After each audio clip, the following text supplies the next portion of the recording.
Welcome back to this session. Good evening to all of you. Guys, today I am going to discuss a topic named tense. जैसा कि पिछले कई classes में हमने tense यानी time and tense के ऊपर डिफरेंट लेक्चर्स जारी किया है, आज उसी से रिलेटेड एक एक्सरसाइज अर्थात एक टेस्ट पेपर के रूप में यहाँ पर हम डिस्कस करने जा रहे हैं। तो चूँकि टेंस किसी भी सेंटेंस का बेसिक फॉर्मेट अर्थात स्ट्रक्चर प्रोवाइड करता है और ख़ास करके इससे क्वेश्चन किसी भी कॉम्पिटिटिव एग्जामिनेशन में ज़्यादा से ज़्यादा रहता है, तो आज कुछ क्वेश्चन के माध्यम से इसको समझेंगे और ख़ास करके यहाँ पर आपको किस तरह से कंपटीशन में किसी भी कंपटीशन में क्वेश्चन दिया जा सकता है। तो जैसे कि आप फंडामेंटल अगर पहले से क्लियर हैं तो उस केस में आपको एग्ज़ाम में 3 तरह से आपको इसका बेनिफिट मिलने वाला है। जैसे पहला हो जाता है कि अगर फिल इन द ब्लैंक्स के टर्म में अगर कोई सेंटेंस दिया जाता है तो उसी में आपको कहीं ना कहीं ब्लैंक रहता है और उसके रिगार्डिंग में 4 ऑप्शंस भी रहते हैं और उनमें राइट आंसर को आपको क्लिक करना होता है। आज हम इसी क्रम में मान लीजिए कि अगर उस खाली जगह को कोई वर्ड देके और उसको अंडरलाइन करके या बोल्ड लेटर में आपको एग्ज़ाम में दिया जाता है, उसी को आपको कहेगा इम्प्रूव दिस सेंटेंसेस, यानी कि फिल इन द ब्लैंक्स के टर्म में दिया जा सकता है, इम्प्रूव दिस सेंटेंसेस के रूप में दिया जा सकता है और तीसरा डायरेक्ट एरर्स के रूप में दिया जा सकता है, यानी पॉइंट आउट एरर्स। क्लियर? तो सेंटेंस में 3 तरह से दिया जा सकता है, लेकिन सब में आपका जो बेसिक्स कंसेप्ट्स हैं उसको ध्यान में रखना है। चाहे क्वेश्चन किसी भी फॉर्मेट में किसी भी टाइप से क्यों न दिया जाए, आप उसका आसानी से आंसर दे सकते हैं। आज इसी कड़ी में हम कुछ क्वेश्चन एक टेस्ट पेपर के रूप में, यानी कि यहाँ पर प्रत्येक क्वेश्चन में एक अंडरलाइन टाइप से किया हुआ है, अर्थात इसको एक प्रकार से देखा जाए तो क्वेश्चन के लैंग्वेज में इसको इम्प्रूव दिस सेंटेंसेस कह सकते हैं। तो फर्स्ट नंबर क्वेश्चन लेंगे। जैसे कि पहला नंबर क्वेश्चन है आपका कि he talks as if he is my boss. वो इस तरह से बात करता है मानो वो मेरे बॉस हैं।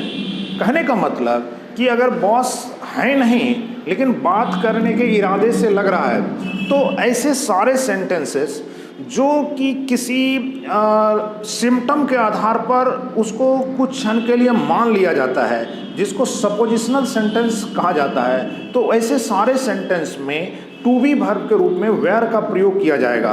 तो इस केस में यहाँ पर he talks as if he were my boss, यानी कि इस जगह पर आपका इज के प्लेस पर वेयर का प्रयोग किया जाएगा। Clear? Now the second one is the clerk complete this work at this time tomorrow, यानी कल इस वक्त क्लर्क जो है वो इस कार्य को पूरा क्या करेगा, पूरा करेगा या पूरा कर रहा होगा। तो इस वक्त यानी फ्यूचर का सेंस है और यहाँ पर कल इस वक्त की बात हो रही है, यानी कि किसी पर्टिकुलर टाइम में तो कर रहा होगा। अगर इसको देखा जाए हिंदी मीनिंग के हिसाब से तो वहाँ पर एट दिस टाइम टुमारो का मतलब कल इस वक्त। तो यहाँ पर आप फ्यूचर कंटिन्यूअस का फॉर्मेट लगाएंगे, अर्थात द क्लर्क और यहाँ पर हो जाएगा विल बी कंप्लीटिंग। क्लियर? तो इस केस में कंप्लीट के जगह पर विल बी कंप्लीटिंग का प्रयोग करेंगे। क्लियर? नेक्स्ट आ जाता है, जैसे थर्ड नंबर है Madan has completed this project 3 hours before.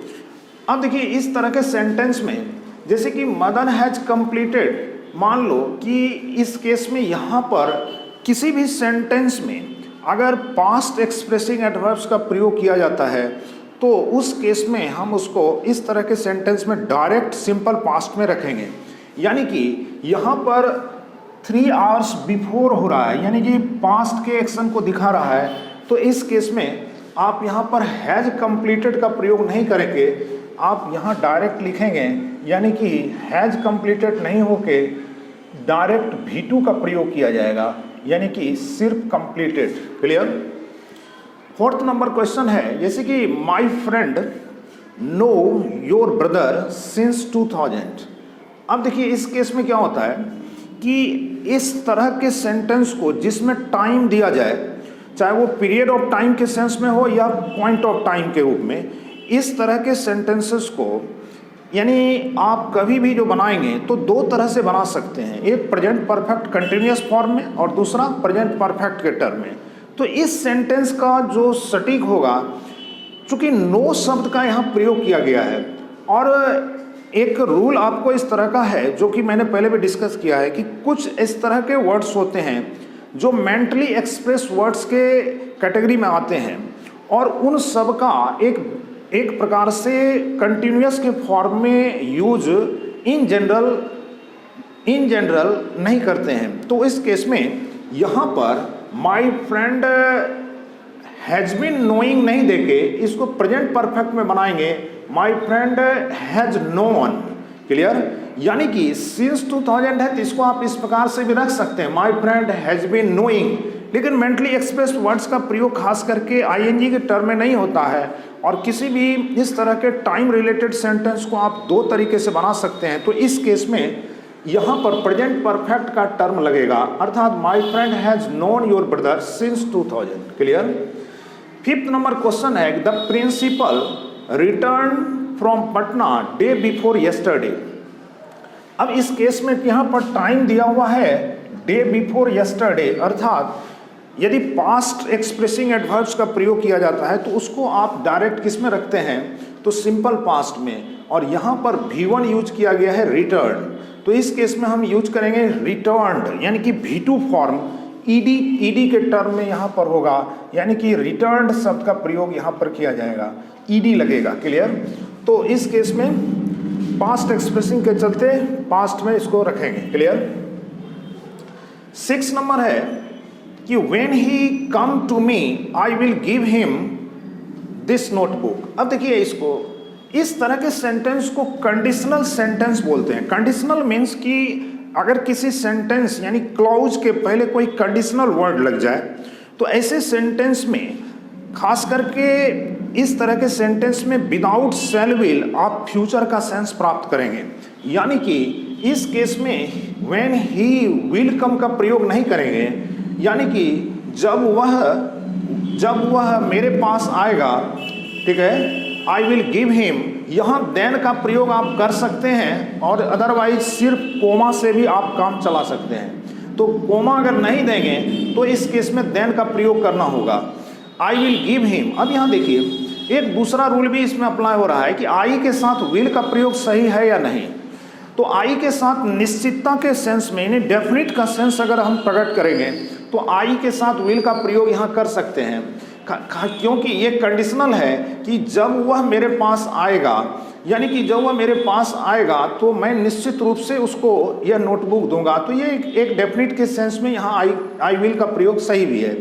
लेकिन इस केस में जो आपका एरर्स वाला पार्ट है, यानी कि ये जो है, यानी कि ये एक तरह से व्हेन ही कम नहीं होके व्हेन ही कम्स होगा। क्लियर? तो इस प्रकार से, और जो सेकंड क्लाउज होता है वो फ्यूचर का सेंस तो देगा लेकिन उसके साथ शैल विल का प्रयोग किया जाएगा। लेकिन जिस क्लाउज में कंडीशनल वर्ड लग जाए, जैसे कि फर्स्ट क्लाउज में कंडीशनल वर्ड है व्हेन, तो इस तरह इस क्लाउज में खास करके शैल विल का प्रयोग कभी नहीं करेंगे, लेकिन उससे आपको सेंस फ्यूचर का ही प्राप्त होगा। क्लियर? नेक्स्ट आते हैं कि जैसे इसमें है कि what are you do these days after coming from Delhi. Delhi से आने के बाद, यानी कि आजकल इन दिनों तुम क्या कर रहे हो। इस केस में हमेशा ध्यान रखेंगे कि वैसे सारे एक्शंस जो कि प्रेजेंट में निश्चित अंतराल पर ही सही लेकिन वो लगातार जारी है। क्लियर? यानी कि जब भी वो अंतराल पर होता है लेकिन जब स्टार्ट करते हैं तो वो कंटिन्यूअस फॉर्म में जारी रहता है। तो ऐसे केस में कंटिन्यूअस का प्रयोग करते हैं, यानी प्रेजेंट कंटिन्यूअस का। तो इस केस में यहाँ पर यूज करेंगे कि व्हाट आर यू डू नहीं, और दूसरा इस तरह का वर्ड अगर लग जाए कि नाउ ए डेज या इन दीज डेज। क्लियर? तो इस तरह के सेंस में ये क्लियर नहीं होता है कि आजकल का मतलब कोई एक दिन से नहीं है, तो वो कई दिन को बताएगा, यानी कि एक लॉन्ग पीरियड को। तो उस केस में हम वहाँ पर सिंपल प्रेजेंट नहीं यूज करके कंटिन्यूअस फॉर्म यूज करेंगे। तो यहाँ पर इस तरह का प्रयोग जो होगा, व्हाट आर यू, यहाँ पर डूइंग शब्द का प्रयोग किया जाएगा। क्लियर? इंस के चलते, यानी कि यहाँ पर लॉजिक है दीज डेज। तो यहाँ कहने का मतलब कि इस तरह का सेंस में, तो यहाँ पर ध्यान रखेंगे, यहाँ पर प्रेजेंट कंटिन्यूअस फॉर्म का प्रयोग किया जाएगा। नेक्स्ट क्वेश्चन है, my friend see the red fort 3 times। अब यहाँ पर एक मेरा मित्र देखता है नहीं बल्कि 3 बार देखा है। कहने का मतलब कि देखा है या देख चुका है, इस तरह का हिंदी मीनिंग आ रहा है। तो 3 बार देखा है, लेकिन कितने समय पहले, टाइम का जिक्र नहीं हो रहा है, सिर्फ है कि 3 times। तो इस तरह के सेंटेंस को यहाँ पर आप प्रेजेंट परफेक्ट के टर्म में बनाएंगे, यानी कि my friend has seen. Clear है? तो इस पार्ट में ये आपका एरर वाला पार्ट है। नेक्स्ट आता है कि I see this person somewhere before. मैंने इस व्यक्ति को कहीं पर पहले देखता हूं नहीं बल्कि देखा है। अब देखो यहाँ बिफोर तो है, लेकिन अगर बिफोर के साथ कोई टाइम दिया रहता कि मान लो 3 days बिफोर या कुछ इस तरह से, तो उस केस में वो पास्ट एक्सप्रेसिंग का टर्म माना जाता। लेकिन इस केस में कितने समय पहले ये नहीं दिया है, तो इसीलिए इस केस में भी हम प्रेजेंट परफेक्ट में रखेंगे। अर्थात यहाँ पर भी आप जो है आई हैव सीन का प्रयोग किया जाएगा। क्लियर? यानी प्रेजेंट परफेक्ट का टर्म यहाँ आएगा। नेक्स्ट क्वेश्चन है, she reads this book since Monday morning. अब यहाँ पर इस तरह का जो टाइम दिया जाता है कि मंडे, ट्यूसडे या जनवरी या कोई भी ईस्वी, यानी कि पॉइंट ऑफ टाइम के संदर्भ में अगर कोई टाइम दिया जाएगा तो उसके पहले सिंस का तो प्रयोग होगा। लेकिन इस केस में ध्यान रखेंगे कि ही रीड्स नहीं, बल्कि इस केस में प्रेजेंट परफेक्ट कंटिन्यूअस का टर्म लगेगा। तो इसको दोनों तरह से बना सकते हैं, प्रेजेंट परफेक्ट या परफेक्ट कंटिन्यूअस से। लेकिन मीनिंग के हिसाब से यहाँ पर प्रेजेंट परफेक्ट कंटिन्यूअस का टर्म ज़्यादा अच्छा रहेगा, यानी कि रीड्स के जगह पर she has been reading this book since Monday morning, इस तरह का आप प्रयोग कर सकते हैं। नेक्स्ट क्वेश्चन है, it is an hour since the train leave.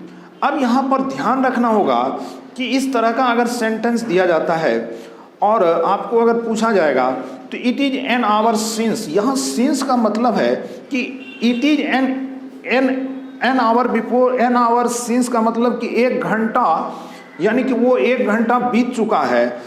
The train leave, जो ट्रेन है वो जाने के 1 घंटा पहले की बात हो रही है। कहने का मतलब ट्रेन के 1 घंटा जाने के इस तरह से बिफोर, यानी कि यहाँ पर बिफोर डायरेक्ट नहीं दिया है, लेकिन इसका सेंस होता है जो आपको पास्ट के टर्म में बताएगा कि ट्रेन के छोड़ने के 1 घंटे बीते हैं। कहने का मतलब पास्ट का टाइम। तो इसीलिए it is an hour since the train leave नहीं होके यहाँ पर लेफ्ट शब्द का प्रयोग किया जाएगा।